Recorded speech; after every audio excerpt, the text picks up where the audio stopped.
Da qualche anno i temporali rappresentano più di un evento meteorologico per i residenti di via Carlo Martello a Campalto, aggiungendo ulteriori disagi ad una situazione già difficile. Cosa succede qui quando piove? Non so, bastano le immagini, comunque è una cosa inaudita perché ci sono appunto persone che hanno una certa età, là c'è una buca, come ha visto anche più di una forse, se una persona esce in bicicletta o a piedi si immagini lei cosa potrebbe succedere. I residenti si sentono abbandonati e ricordano di avere denunciato più volte i problemi che vivono quotidianamente. Qui c'è una buca che non si vede perché c'è la pozzanghera. Esatto, perché quando che piove qui è tutto come vede, quindi c'è una buca che sempre uno con la macchina che non lo sa vede la profondità.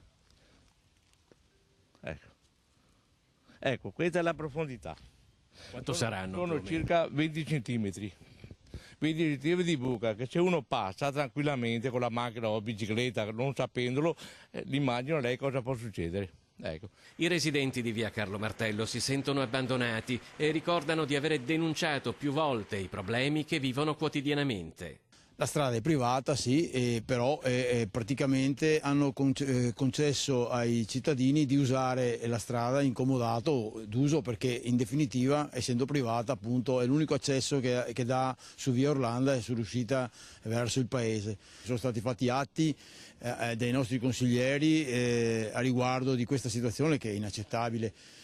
Questi cittadini pagano le tasse e hanno tutti i diritti per poter avere una viabilità e una sicurezza che permetta loro di vivere in maniera decente. L'appello è in primo luogo al Comune di Venezia. Allagamenti e strade dissestate non sono gli unici problemi. Lei ha detto che si vergogna ad avere ospiti in casa. Sì, mi vergogno perché come avete visto, cioè qua come si entra non c'è nessuna indicazione, tanto non c'è una scritta se ci sono numeri civici, che ci sono delle abitazioni. Infatti l'altro giorno è venuto quello per cambiarci il contatore del gas e è tornato indietro perché non ci trovava.